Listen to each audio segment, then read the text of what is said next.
Imagine a god so powerful that he needs no armies, no messengers, and no plagues to make his will known. All it takes is a single flash of lightning to remind mankind who truly rules the skies.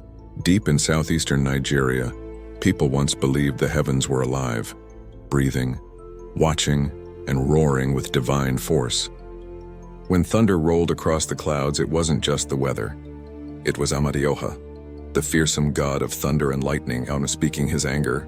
His might was limitless, his fury beyond comprehension. But then came a king, proud and blinded by power, who dared to stand against Amadioha's will. The sky split open in rage, and a single bolt of fire fell upon the earth, forever altering the destiny of his kingdom. What happens when man defies the divine? Let's find out. This is the History Africa's Myths Unveiled. If you're enjoying this journey, a simple like and subscription would truly mean the world to me. Now let's return to our story.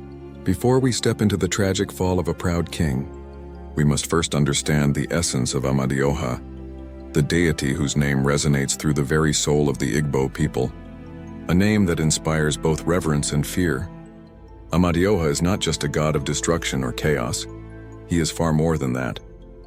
He embodies divine justice, the balance of morality, and the unyielding hand of retribution. In Igbo mythology, Amadioha does not whisper his commands. He thunders them across the sky. When the people cry out for fairness, when innocent blood stains the earth, or when sacred vows are broken, Amadioha does not send a warning. He responds with the searing strike of lightning. His form is that of radiant masculinity, pure, powerful, and unreachable. Represented by the sacred white ram, Amadioha symbolizes purity, light, and righteous anger. As the god of the sky, he is bound to the brilliance of the sun, the energy of daylight, and the fierce power of the storm. Every thunderclap after lightning is believed to be his voice, the heavens splitting open to deliver judgment.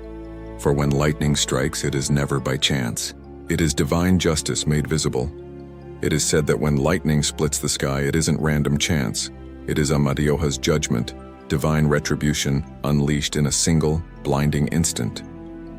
For those struck by his lightning, it is not mere misfortune but a message, a voice from the heavens declaring, "The god has spoken." Yet though he is feared, he is just as deeply revered. His followers honor him with sacred rituals, white animals, kola nuts, yams, and prayers offered beneath the boundless sky. His temples stand open to the heavens, where reverence and terror coexist in trembling harmony. His priests do not plead for mercy. They proclaim the thunder god's command. In Amadioha's dominion, his word is absolute law. But now imagine a mortal bold enough to defy such unstoppable might. Long ago, in the age when gods still walked among men and stories were carried by firelight, there rose a kingdom nestled between two great southeastern rivers, Nurioa. Its people thrived on fertile lands, blessed by prosperity and divine favor. Yet upon this golden throne sat King Judea, a ruler whose name once meant the bearer of justice. In cruel irony, Judea came to believe himself above all justice, even that of the gods. King Judeafor ruled with unmatched might, a conqueror whose armies crushed all resistance, whose voice silenced dissent, and whose pride soared beyond the reach of gods. His decree was law, his ambition boundless. But one fateful day, a humble priest from Amadioha's shrine arrived before the throne, trembling yet resolute. "My king," he said softly, bowing low, "the god of thunder has witnessed the innocent blood you have shed. He awaits your repentance." Judeafor, swelling with arrogance, threw his head back and laughed, the sound echoing through the marble hall. "Then let him wait for eternity," he sneered. "I am the king, not he. If Amadioha dares, let him descend and face me himself." The court fell deathly silent. Even the air seemed to stop moving. For in the land of the Igbo, words are more than mere breath. They are living incantations. To defy the thunder god aloud was to summon his wrath. And that night the heavens answered. Thunder roared like 1,000 chariots racing across the clouds, and to the east, a colossal storm formed. A ram's head blazing in the dark sky as lightning carved its fury above the king's palace. Lightning danced wildly across the heavens, tearing the night apart. Something powerful was coming. Yet inside the palace, King Judeafor reclined upon his throne, a cup of wine in his grasp, his lips curved into a smug smile, blind to the wrath gathering above. For Amadioha does not pardon pride. The air grew unnervingly still. Not a single insect dared to hum, no owl dared to cry. Even the wind itself seemed frozen, waiting. The kingdom of Nurioa stood on the edge of silence, as if the very earth anticipated a divine reckoning. Within the royal court, Judeafor sat unmoved, surrounded by his warriors, wives, and advisors, yet his arrogance eclipsed them all. Overhead, the skies churned like living beasts, dark clouds coiling upon themselves as if stirred by the breath of gods. Still the king laughed. "Let the heavens roar," he thundered. "I am the lion of this world. No god commands me." But deep in the distant village, far from the palace's glittering halls, an old woman, once the reign's most honored priestess, looked to the horizon. Her heart trembled. She could feel it. The storm had chosen its prey. Alone on the edge of the village, the old woman lifted her eyes to the trembling heavens. A cold dread coiled in her chest. She whispered to herself, "Ono Adila, death walks near." In the Igbo world, when Amadioha prepares to strike, his signs are not gentle warnings. They are thunderous declarations, undeniable, holy, and fierce. It always begins with the ram. Not a beast of flesh and bone, but a being sculpted from storm and lightning, pure, radiant power that only the spiritually awakened can witness. That night, as thunder gathered above the treetops, a young shepherd tending his goats near the forest saw it, a colossal white ram, its body blazing with celestial light, its eyes burning like molten fire. The creature stood still, staring toward the heavens as if awaiting a command from beyond. And then, as suddenly as it appeared, it dissolved into the wind.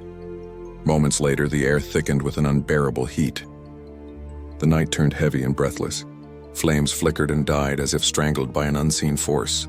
Animals fled into the dark, trembling with instinctive terror, while above them, birds spiraled madly through the smoky air. The world itself seemed to shudder in anticipation of judgment. The village had fallen silent. Even the chickens, those fearless, ever-chattering creatures, stood frozen in eerie stillness. Then it came, the lightning. But this was no ordinary strike. It did not fall blindly from the heavens. It carved through the sky with purpose, etching blazing sigils of power, ancient Igbo Nsibidi symbols known only to priests and spirits. The people of Nurioa stared upward in terror, their hearts pounding as realization struck. This was no storm. It was judgment, divine and unstoppable. Inside the royal palace, cracks began to snake across the marble floor beneath King Judeafor's throne.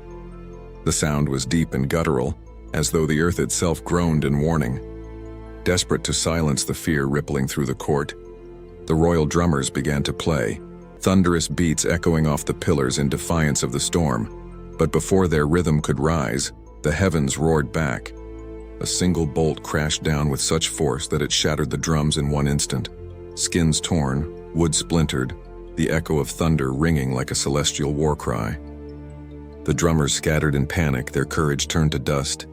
And yet Judeafor, drunk on his own pride, stood unmoved.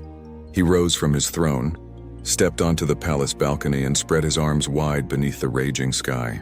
Rain lashed against him as he bellowed, "If Amadioha is truly God, real, let him strike me down. I fear no ghost. I rule by my own hand." King Judeafor roared into the storm, and then silence. The world seemed to hold its breath. A violent wind howled through the palace, snuffing out every torch and plunging the grand hall into pitch-black darkness. The air grew thick with electric fury. Above, the heavens did not merely darken. They tore open as though an unseen hand ripped the very fabric between mortal and divine. And then it came. A single bolt of lightning, blinding, deafening, absolute. It did not strike at random. It fell with perfect divine precision upon the royal throne. The sacred seat of Iroko wood, gilded in gold, disintegrated to ash in an instant. When the light faded, King Judeafor was gone. No body, no trace. Only his shattered crown lay upon scorched earth, glowing faintly in the rain. The people of Nurioa screamed in terror, their cries drowned by the storm's relentless roar. The skies wept, torrents of rain cascading down as though the heavens themselves mourned what they had destroyed. And at dawn, as the first light broke through the clouds, a white ram, the very image of the omen, stood silently where the throne once had been. At dawn, a white ram was seen wandering through the ruins of the palace. No one dared to touch it. No one spoke. The people simply watched in silence, understanding that the creature carried the mark of the divine. The gods had spoken, and through their will, the next ruler would be chosen not by crown or council, but by fate itself. The people of Nurioa turned to the priests of Amadioha in repentance. They fasted, mourned, and rebuilt the thunder god's shrine, the one their fallen king had desecrated with pride. From that day forward, whenever thunder rumbled over the land, children would bow their heads and whisper softly, "Chine Biko, Amadioha, spare us." But why does this story still echo through time? Why do the people of Nrioba still whisper of the king who defied the heavens? Because the myth of Amadioha's wrath is not merely about the fall of a ruler. It is a lesson. A warning carved into memory. It speaks of the danger of arrogance, of pride that blinds even kings, and of the eternal need for humility before forces greater than ourselves.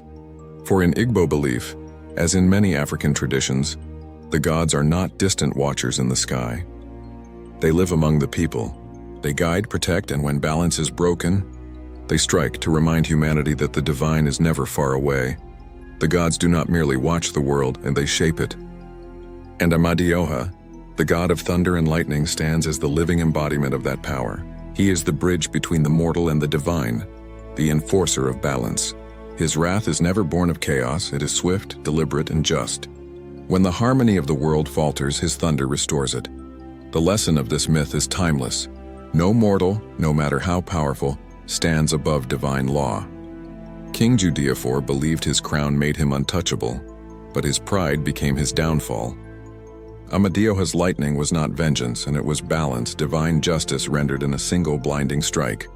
And when the white ram appeared after the storm, it was not a coincidence. It was a symbol of purity, forgiveness, and renewal. As it wandered through the kingdom's ruins, the people understood. The storm had passed, the land had been cleansed, and the sacred order restored. The tyrant had fallen, and peace returned to Nurioa. This myth endures not just as a tale of punishment, but as a cornerstone of African spirituality, a reminder that justice in the eyes of the gods is both mercy and might.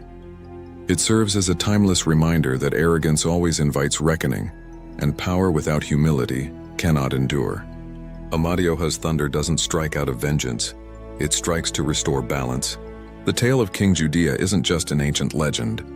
It's a reflection of an eternal truth, that justice, both divine and earthly, will always prevail. When the gods unleash their wrath, it's not born of cruelty but of purpose, to realign a world thrown into chaos.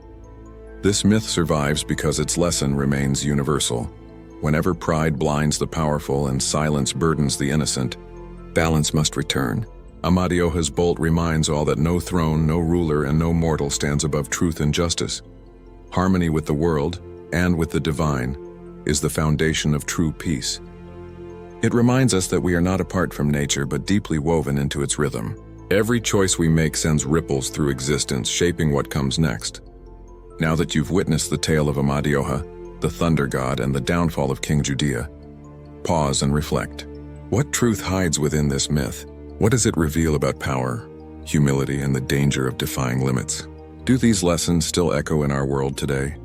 If this story stirred something in you, don't forget to like, comment, and subscribe for more timeless legends from the heart of Africa. Tell me, which myth should we explore next? Drop your thoughts below, I read everyone. And remember, respect the unseen forces around you, for even when the skies seem calm, thunder always waits beyond the clouds.